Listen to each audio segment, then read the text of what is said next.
Welcome to Unmasking the Mic. My name is Ralph Anthony, current stand-up comedian and actor living in New York City. Each week I'll be sitting down with a fellow comedian to discuss how they navigate the world and how being in therapy helps aid them in that journey. Thanks for tuning in. Now let the unmasking begin.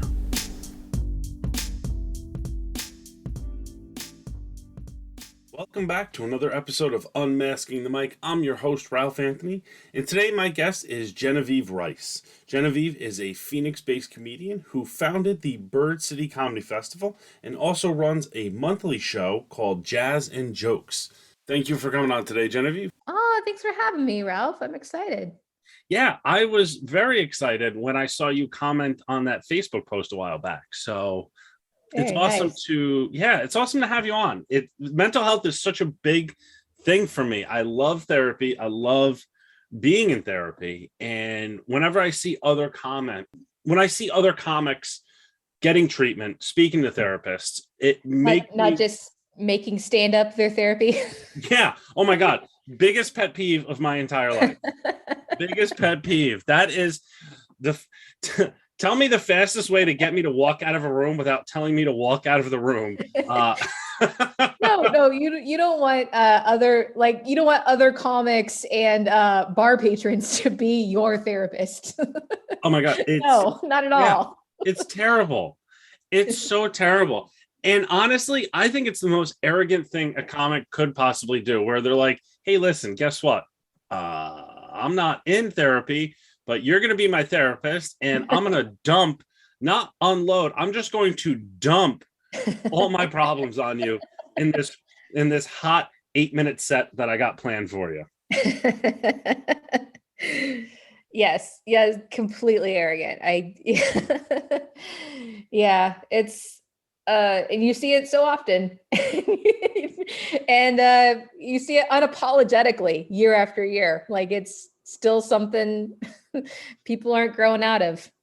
Yeah, I find that it's almost getting worse, to be honest with you. Because I feel like in certain markets, a lot of comics, there's no change. Like a lot of people start to sound the same. And so to make themselves stand out, it's like this big emotional unleashing, this big unleashing of emotions. And it's just like, why are you doing this? Just take the extra few days, write some jokes, come back to an open mic, come back to the show. Just put the time in. Go home, drink some water, eat some vegetables, get some sleep. Yeah. Maybe you won't. I mean, maybe you still will, but maybe you won't want to talk about your childhood so much. And I find it funny when you look at the comics and you hear them, you're like, your life isn't that bad. That actually sounds pretty nice. Yeah. I mean, and sometimes you tell them that, and it's not that helpful. No. I will keep my mouth shut. Well, when I was going out in the world, I would keep my mouth shut. It's almost like you don't even want to make eye contact. No. You just, once they get off stage, you're like, this is too much. I've had enough. No, you're just like, good set, man.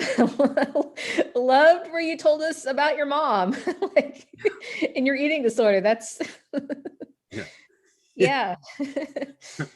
Not triggering at all. As I'm sitting there inhaling this box of Sour Patch Kids. like, why am I eating my feelings after your set? Oh, I'm the weird one. You're right. Yeah, thanks for turning this into an AA meeting. That's great. Oh my God. That's like one of my favorite things to call people out on. It's like, if you have to follow something like that, you're just like, welcome to the world's worst AA meeting ever. God, you couldn't even bring any donuts and coffee. You just brought your problems. The fuck, dude. Yeah, we're gonna have to pass the hat. You're gonna have to put some money in. Yes. Yeah. You know what I find though, out of what we were just talking, the comics that get most annoyed with other comics who treat comedy like a therapy session are the comedians who have been in therapy for quite some time. Yeah. Now, how long have you been in therapy for? I've been in therapy since 2009, kind of on and off, mostly on. I've pretty much had the same therapist, but I've also like roped in some other therapists for different things. So yeah, I've seen the same old Jewish guy since 2009, who's also my now husband, then boyfriend's therapist as well. And we've seen him together and separately for more than a decade now. So Wow, yeah. that's amazing. Yeah. Yeah. It's really interesting, and kind of like our relationship with him has kind of evolved over the years. Like, I mean, yeah, my husband's been seeing him for 15 years, I think. Wow. So Now, did you ask to speak to his therapist? Did you have like a falling out with the person that you were seeing, or was he kind of talking about his experience with therapy? You were like, you know what? That sounds fantastic. I want to jump on that therapeutic adventure. yeah. Well, I was having a really tough time because 2009 was one of the roughest years of my life. I actually, earlier in the year, my fiance and I broke up, and different boyfriend. And then it was like one of those things where he didn't tell me what was like why he broke. He just broke up with me. Oh, And then I found out later that he was cheating on me, and like, yeah, it was wow. awful. Yeah. I'm so sorry. Yeah. It's okay. He's fine. He lives in Kansas now. So I don't live in Kansas now. So, but yeah, it was, that was really hard. And then, a few months after that, I lost my job because of the recession. Mm-hmm. And, I had, never been unemployed since the age of like 17. I'd never at least had like a part-time job.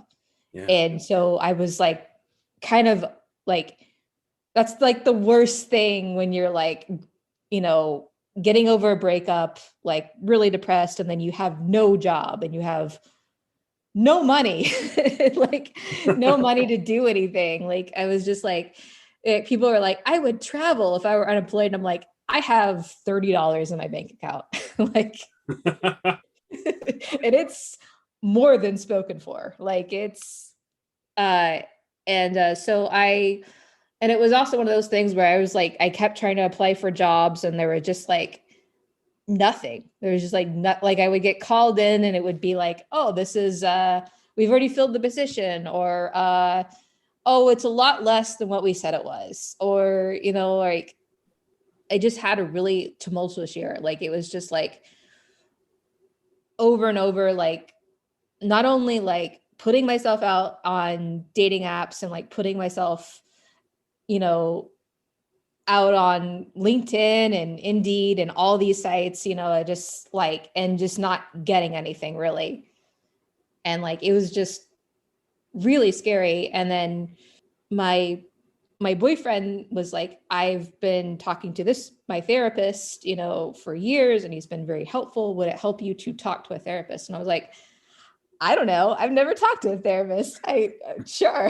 Like maybe, I don't know. Like so I'll try anything. And I felt like it was really helpful. Like it was really, like I didn't know what to expect, because really I had only seen therapy on TV. Mm-hmm. Like, I mean, I come from the Midwest. I'm almost 40. So I'm kind of like in that first generation where people are going to therapy. Like, I don't know, there was a while where I didn't tell my parents I was going to therapy. Yeah. Because I know they would take it the wrong way. Like that was just for people that were like deeply crazy. 100%. My sentiments exactly. I held on to this, kept it a secret for months. I didn't feel ashamed. I was happy to be in therapy, but I was very nervous, just probably like yourself, because I think growing up because I just turned 40, we are that generation. We're that first generation that is taking a proactive approach to mental health. Yeah. In terms of in the hierarchy of parents, like my grandparents certainly would have never talked to anybody. I think my parents tried it, wasn't a good fit. They probably went to one person, said, that's it. I don't like it. Not for me. And that's it. They're like, I read an article in Reader's Digest and it solved everything. Yeah. It's hilarious how little slack they would give a therapist or give therapy as a whole. Therapy is not one of those things where it's like a one-shot deal. Like you try it once, and if it's not a good fit, you didn't enjoy it, that's it. You got to keep going. And that's the thing that I think our generation is really good about, sticking things out. Yeah. I think also, I've probably seen about 3 or 4 different therapists, just here and there, just because at one point I was like, I should probably have my own therapist for certain things. And like, I've tried out different people, and some people are better fits than others. And as much as I love my therapist, there are certain topics that I'm not super comfortable talking to him about, or for instance, spirituality. I had about 5 years ago, I had a pregnancy loss, and so that was really tough. And he was kind of like pushing me to go to church or speak to a spiritual leader, and I was like, that doesn't work for me.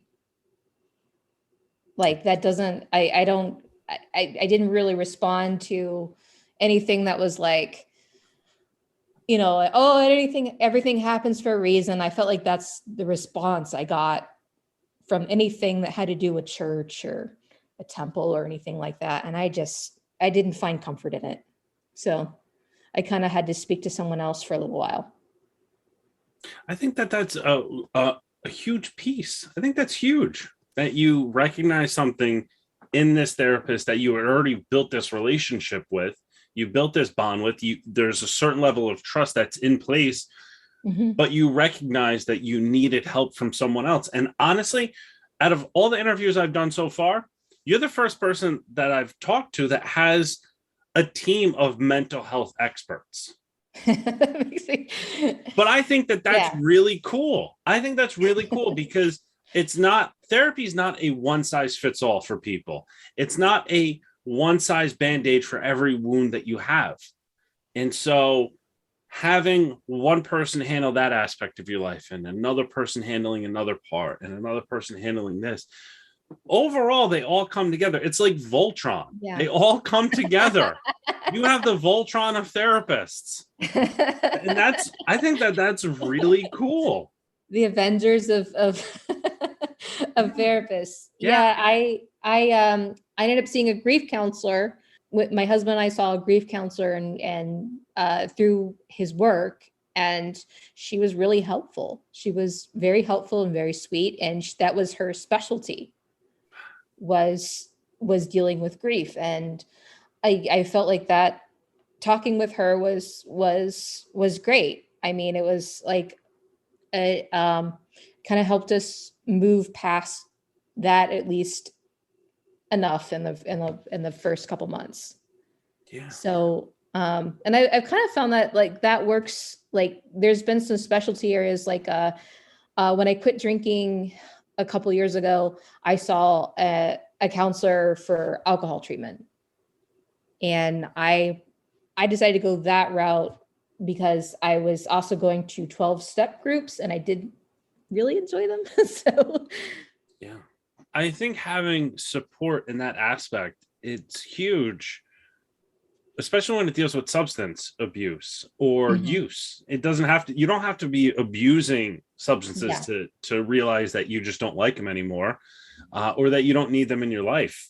When I had gotten my DWI, I was 19. No, I was 20.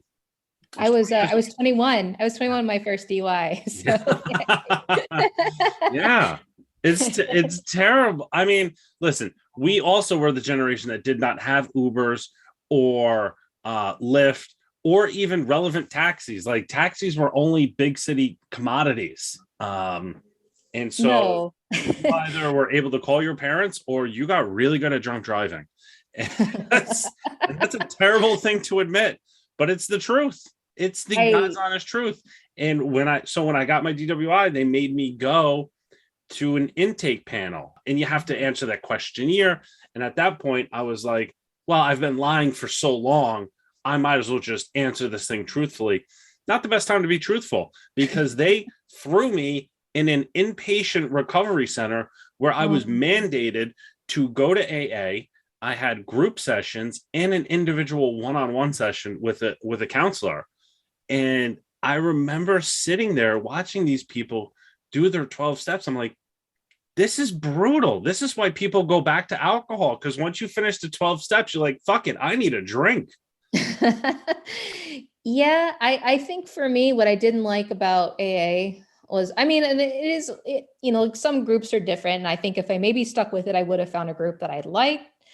But I kind of felt like I'm trying to move past this. I'm trying to find other things in my life to put more attention to, like going to these meetings where we constantly talk about drinking, like kind of, I don't know, it makes me like still kind of in that area where I'm trying to get out. Yeah. Yeah. And I mean, it's nice to also talk to people that have been there. I do like that aspect, but I also kind of felt like, I don't know, there's always like a judgment that, oh, well, you were just like a wine drinker. You know, you just had like, oh, you just had two DUIs. Like you didn't even go to jail for more than 24 hours. Like what the fuck? Like, yeah, they're categorizing you and basing your issues on how non-drastic or drastic they are. It's always this comparison. Yeah. That's not fair. That's not fair. Yeah. What? Oh, you only had two? You only had two? Come back when you have 5 DWIs, okay? Come back when you're ready to play with the big kids. When you've had a prison stint, lady. Yeah. Unless you're going to prison for DWI, I don't want to talk to you. What the fuck? Yeah, I can be competitive too. So I'm just like, that's part of it's from me. But yeah, it wasn't that helpful. So it was nice to have someone to talk to one-on-one that kind of gave you, like she gave exercises and like I kind of liked that. I liked it a little bit better. I felt like it was a little more structured. And for me, it worked really well. So yeah. Well, that's awesome. That's awesome that you found a fit and that you weren't playing the victim. You know, I think that's huge. I think when people look at therapy, they look at people that aren't in therapy, look at people that are in therapy as possibly victims. And it's not a victim mentality. It's actually a very strong, proactive approach to life where you're just like, hey, I need help. I can't do this on my own. And honestly, I think the world each year keeps getting tougher and tougher. And everyone that isn't in therapy should be in it. Yeah, I really feel like everyone kind of needs, I mean, it really doesn't matter if you don't have even something that's serious going on. It's just, like there've been many times where like we've had like a standing session with our therapist and like things have kind of come up. Like it didn't really feel like, oh, I was really upset about something. And I kind of started talking about it. I'm like, oh gosh, yeah, I really am madder about this than I thought. Yeah. It's insane how those little triggers, and I don't necessarily like using the word trigger because it has such a huge the word trigger is triggering for people. But it's so true though. And that's how I hit upon my stuff from my childhood. Is it just came up in one random session in June of 2020. And I remember my therapist being like, we should talk about this again. And I was like, yeah, no, we should definitely talk about this. Like, don't let me off the hook, please. I don't want to skirt this issue, because it was something that had come up several times over the previous, 2.5 years. And you focus maybe half a session on, and then you just go on about your day. But it's like focusing on those certain things that come up and uncovers so many other aspects of your life. And that's huge. And that's really huge. Now, when you first met this therapist that your husband introduced you to, and you went through that first session, what was that feeling like? Like, how, when you left their office, how did that feel? I mean, I think for me, I was just like, I was just really willing to do anything. I was just at the end of my rope. Like I was just like, I'm really tired of submitting resumes. I'm tired of just being on the edge of financial ruin. I mean, part of it too is I had worked really hard to get to where I was, and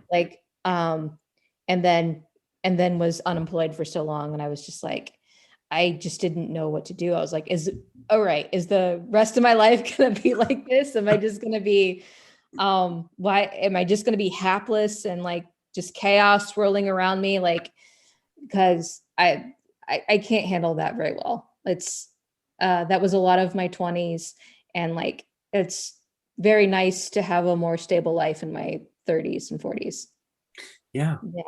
But it was just really nice I didn't really know what to expect. I just went in. I mean, my boyfriend was there. We kind of talked about, I think we dedicated about half the session to him and half the session to me. So your first therapy session was with your boyfriend, then boyfriend, now husband, but he was in the session with you. Yeah. Wow. Wow. Holy shit. That's wild. Yeah. We didn't get into super personal stuff, but I was just telling him, I was like, I just feel depressed. I just feel I don't know what to do. And I mean, and he made me feel better about it. He made me feel, he's like, yeah, things are, I mean, it's rough for a lot of people right now. It's okay to feel what do I do now? Or a little bit restless. And that was very helpful. That was nice, because I really didn't have that sounding board. I just kind of felt like, wow, if I don't find a job, if I don't secure things a little bit better, I feel like everyone in my life thinks this is going to continue for the rest of my life. This is going to be, they're going to have to take care of me. I'm going to have to ask people for money. And I didn't want to do that. And he was like, no, you just got to keep trying. Yeah. You got to keep trying, it's rough for everybody. And that was really helpful to hear. But, and there's some sessions we've had where I've done stuff separately with my therapist, and likewise too, where we've kind of gone in and out. For the most part, I mean, there's some things that affect both of us, of course. And then there's some things that just affect my husband, and sometimes he asks for my input on some things, and sometimes not. So yeah.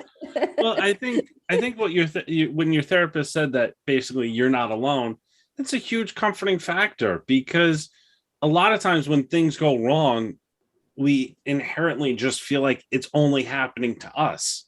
Yeah. And we're of that same generation where it's we started our 20s with 9/11 and ended our 20s with a recession.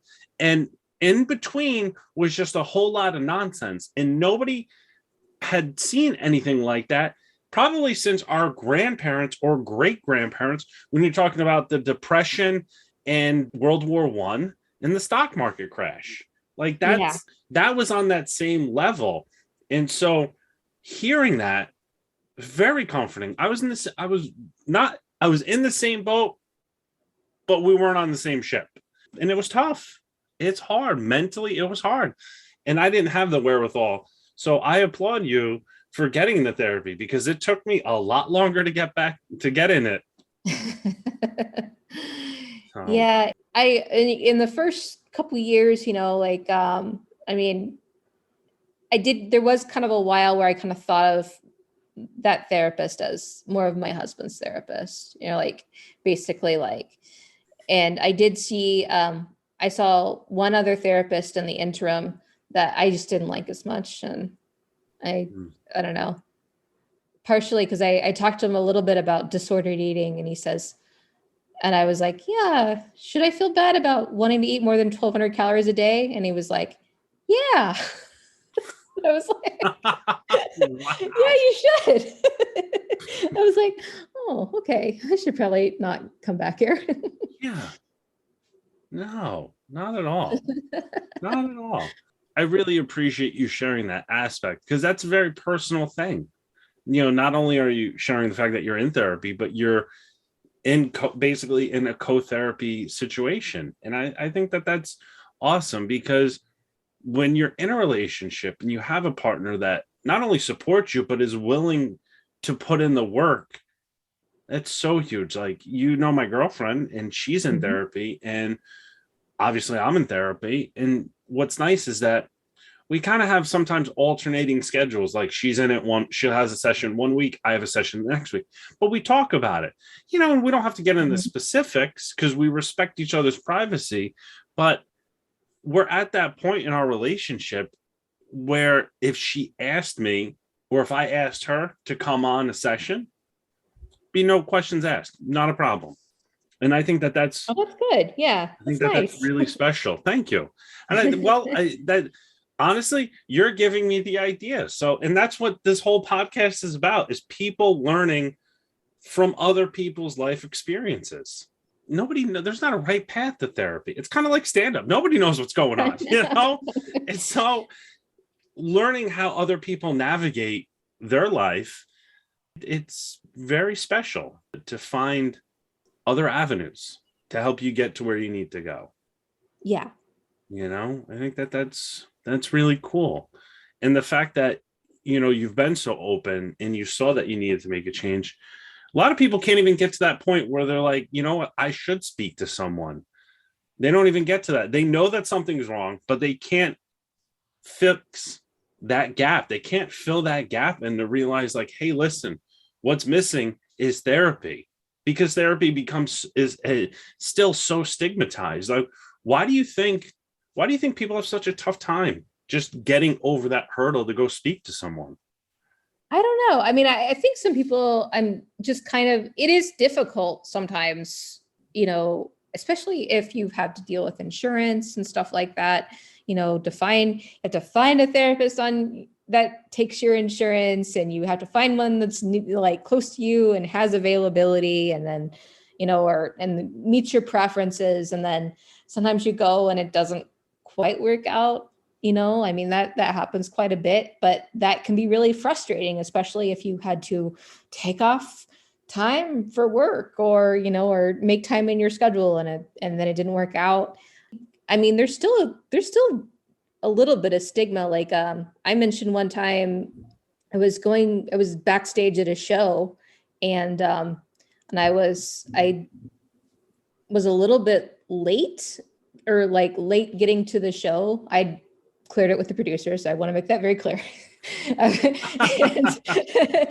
and I was like, and I was telling someone else, I was like, yeah, I came from therapy, just, like, it was in Mesa, like, which is far away from the venue. And I was like, it was a little bit of a drive. One comic like kind of piped up, like, you're in therapy? I'm like, oh yeah, I've been seeing this guy for 10 years, like, long time. Like, we have, and she goes, you've been seeing him for 10 years and you still have problems.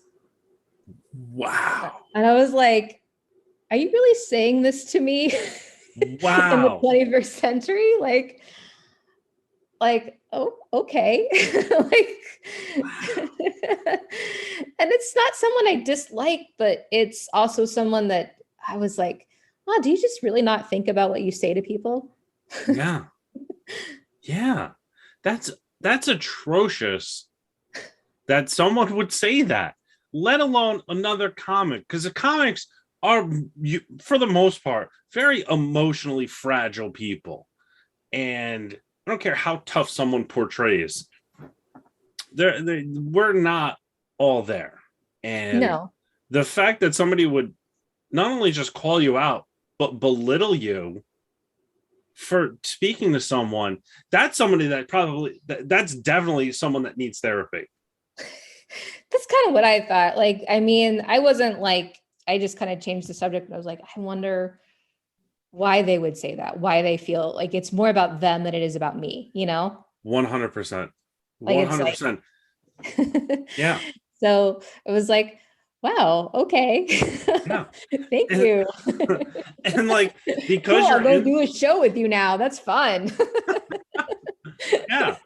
And like, because you're in therapy, that's the reason why you didn't say anything back. And that's like, that's just a testament to what you're going through. It's like, I'm going to be the bigger person, no matter how you try to, I guess, hurt me. I'll just talk about it vaguely on a podcast. Like, yeah. A couple of years later. So yeah. I might forgive you, but I'll never forget. Now, sticking with that same, almost that same train of thought, do you think being in therapy has helped you with your stand-up? I think so. I think part of it is I think you get more in touch with your emotions. And I feel like that kind of being more in touch with your emotions can really help. It can really help shape the nuance of the joke, I feel. And like how you can also think a little bit more about how it can be received by an audience.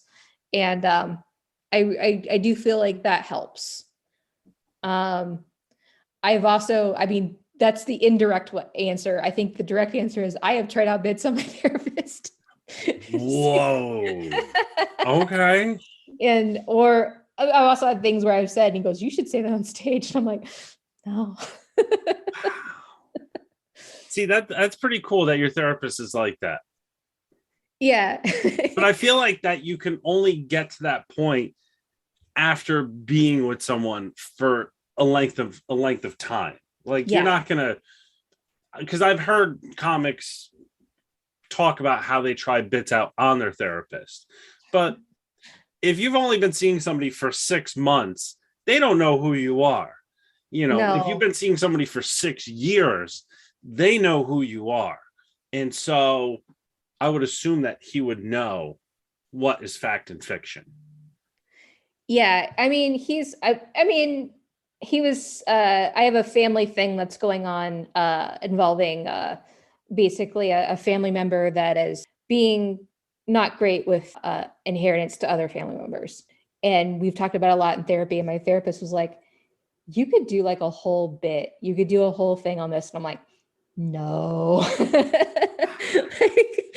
I'm like, not now. And I'm like, he's like I feel like he's like, this is funny. You got a lot of emotions tied up into it. People would find this relatable. And I'm like, maybe later, but yeah, it is something that I'm still processing. Yeah.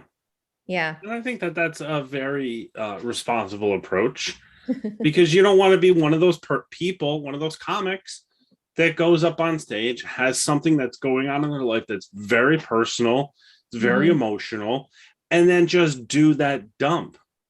Yes. Yep. So as we've said. I think that needs to be applauded. I think that's amazing. That's really cool. And I think your therapist is awesome. I think your therapist is awesome. I had a situation with my therapist, when I had just come back from being overseas. I was in London doing some jokes, doing some stand-up, telling some jokes, doing stand-up. And I remember coming back and she was like, how did the shows go? And I was like, they were interesting. They were very interesting. I'm very happy that I'm from New York, dealing with a lot of international crowds because of crowd work. It was fun to do. But I go, they really liked dark humor. And she goes, really? I go, yeah. That's what I've heard about British crowds. Yeah. And I go, and it's funny. Out of all my jokes, the bits that I do on suicide hit the hardest. And she leans in and she goes, oh, you have jokes about suicide, huh? Well, why don't you tell me? and so that was the first and only time I've ever told my therapist actual jokes. I've had premises where I've joked around, be like, oh, that's great, I should do that on stage. And she was like, maybe. Maybe. Now, mind you, my therapist is like early 60s, early 70s, older Jewish woman, and just very sweet. I've never had a grandmother. And so this was about as close as I could get to one. So she's my bubby. She is my bubby. Yeah. I would say my therapist has he's kind of, I'd say more of like an avuncular, kind of an uncle figure. Nice. Yeah. I don't think I could tell my grandparents about therapy. I think they'd be like, walk it off. Yeah. You just need some cake. Just eat some cake. Just keep eating your feelings. That's fine. Wow. That's so funny. I'm very open with everyone now about being in therapy. And anytime something comes up, people will apologize. And I'll say, no, that's fine. Don't worry about it. I'm just going to talk about it in therapy. That's cool. That's cool. And it's like you had said earlier, now I'm of the mindset where I'm just like, this is just a reflection of you. I did not do anything to warrant this behavior. I'm just here. I'm just here in the moment, just trying to survive your fun house. That's literally it. Oh. Yeah, I mean, I told my parents that I did therapy, and I'm pretty close with my parents, and I think at first they were kind of like, are they gonna blame all your problems on us? I'm like, maybe, I don't know. Yeah. What kind of problems did you cause for me, mom and dad? Oh my God. Yeah. It's very funny because parents, and I'm not gonna say all parents, but I'd say a lot of the parents that are out there always support their children. They always support, they want to be there, they want to be the backbone, that rock, that support system. But as soon as that child says that they're in therapy, they're like, well, what did I do to you? Like, let's run down this laundry list of things. It's almost impossible because it's just like there's so much contradictory advice out there for parenting, and like it changes, and sometimes in the moment, like you have to make some like really quick decisions, and like if you really had to sit down and think about everything that you did, you probably would make some different decisions. I mean, even if think you're pretty much heading in the right direction, it's very difficult. I don't think I've mentioned this on the podcast. I am the mother of a 2.5-year-old child. So yeah. So yeah. Probably therapy in her future. Oh, 100%. Yeah. 100%. But you know what? And that's fine. That's fine. That's okay. Because parenting is hard as hell. It's hard as hell. And I think now it's even harder to be a parent because there's so many things that you have to worry about that are literally not in your control. Yeah. Back when we were kids in the 80s, it's like you had school, the playground, your friend's house, and home. That's it. Now kids walk around with the entire world in their pockets. I think therapy should be part of schooling, to be honest with you. Yeah. With schools the way that they are, they say that they care about the kids, there's no child that's left behind, but there's certainly no child that's being put in therapy. So yeah, it's a really tough time now with the pandemic too, because I mean, being very cautious. I mean, my daughter is not vaccinated, and was born after I could get vaccinated. So I mean, so she doesn't really have any protection. So it makes you really do have to be very careful. You really have to be more careful than honestly what you're being advised to be. So, which has been really rough because I feel like there's millions of parents in this country and we're just kind of like out at sea. We're all just kind of having to like cobble together advice. And some people are just like, well, I've got to go back to work. I guess I'll send them to a daycare. I'll send them to a daycare where they may or may not wear masks. So yeah. I'm going down to see my girlfriend tomorrow, and I'm going to be there for, the next 5 or 6 days. And so I went and spent 4 hours online outside of a city MD, outside of an urgent care, just to make sure that I was okay, because I woke up yesterday, had a little bit of a cough, didn't think anything of it. Woke up today, still a little bit of a cough. Yeah. We're from a different generation where it's like you didn't run to the doctor every time something was wrong. And I'm a very big believer in home remedies. I think the body knows how to heal itself. But this is a different world out there. And you don't want to feel like an animal because you're like, well, there's something wrong. Is there something wrong? I don't know. But I'd rather just go get checked just to make sure. And, my test came back negative. But there's that 50-50 chance where it's like, you don't want to be the parent that gives your kid COVID. I think that's what every parent deals with right now. It really is tough. I think especially at this point, it never really has been this way, but I feel like, especially now where it's really just everywhere and, like they can't really mandate or lock down anything. It's not a moral failing. Like if you get COVID, if you like, it's almost inescapable. And at this point, like I haven't gotten it. I feel like, it's just like a race against time. Yeah.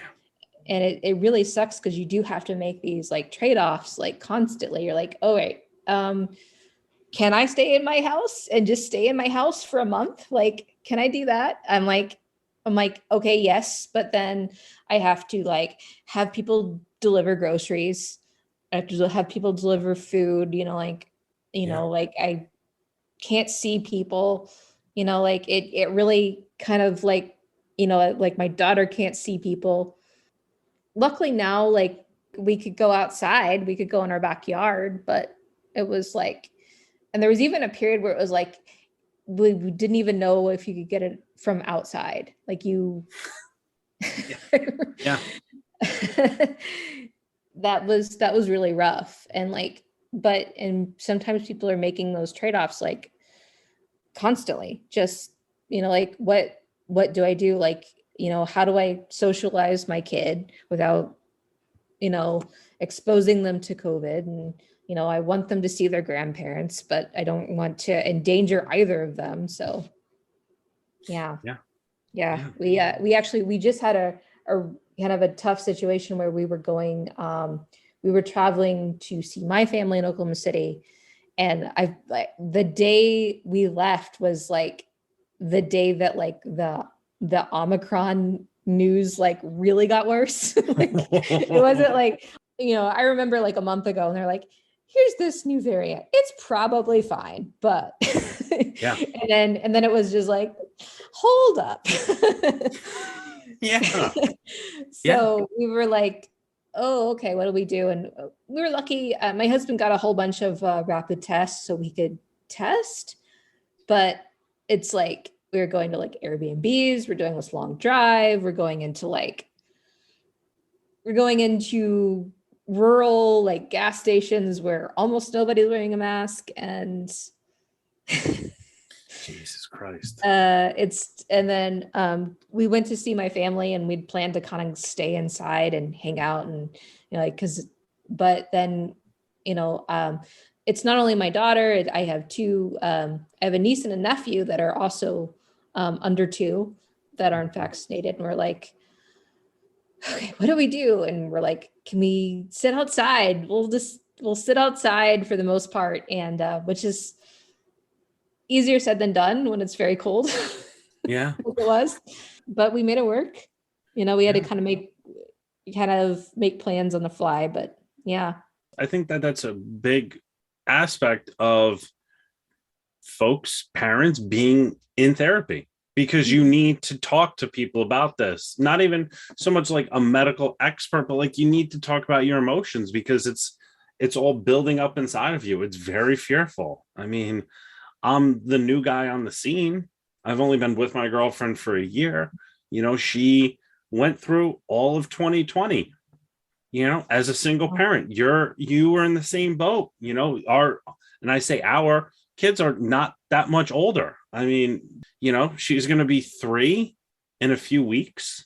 So, it's like these are basically pandemic childhoods for these kids. And that has to take its mental toll on the parent, because kids don't understand. Kids, they get it, but they don't really get it. They they know that they can't necessarily be outside, see their friends. They know they have to wear a mask, but that's about it. I mean, this hit when she was just before her first birthday. I mean, so it's not like she didn't really have friends. She had like one baby that she like played next to. And so, yeah, it's weird. It's like, because you have to kind of like introduce like, hey, you're kind of supposed to have friends. Like, yeah. But also it's dangerous to have friends a little bit right now. So you kind of have to have these like difficult conversations, and you have to kind of talk to their parents and what they're doing with their kids, and kind of see if it lines up with what you're doing, and make sure it's relatively safe. And it's stressful. Yeah, of course, 100%. And it's nice that you have these outlets. You have other parents to talk to. You have your therapist to talk to. I think that's really huge. It's really huge. And I think the more bonds that we all have with people around us in our circle, the more open it is to help people out, So that being said, what's a bit of advice that you would give someone if they were thinking about therapy, thinking about talking to a therapist? What's like a bit of advice that you would give them? Well, definitely don't hesitate. Don't put it off. Sometimes it does take a little bit of research and a little bit of waiting to like find somebody that works for you, and kind of go in the mind where, like, if this doesn't work, there are other therapists out there. No. There are other therapists out there. You can try somebody that works a little bit better for you, and it's okay. Like, that happens to a lot of people. So, and don't expect it to be fixed in one session, or really to be fixed at all. Maybe there are a lot of things that just kind of, I would say, more of like it's less of like a complete fix. It's sometimes more of like a salve, Yeah. and it's something that you kind of have to like maybe look at a little bit differently. Sure. I think that's a great answer. It's definitely a great answer. Well, because it's truthful. Now, if you could describe therapy in one word, what would it be? Oh, let's see. How long can I go? Yeah, I feel like repair, which is not kind of, it's not always that means a lot of different things.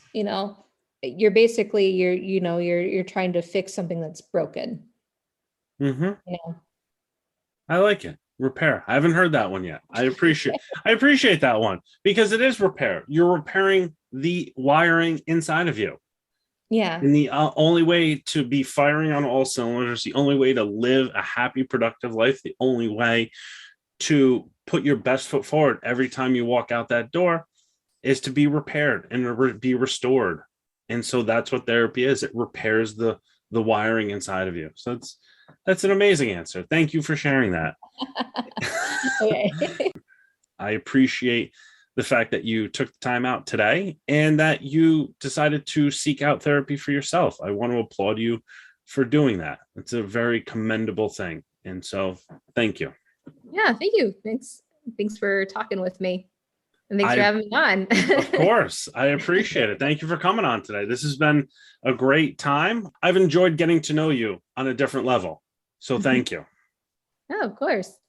That's been cool. Well, it's been very cool. Well, you have yourself a great day, and thank you again for coming on. You too. I want to thank you for taking some time out of your day to join us on this mental health journey.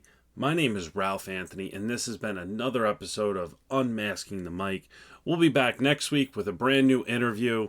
Until then, stay present, stay in the moment, and keep your head up.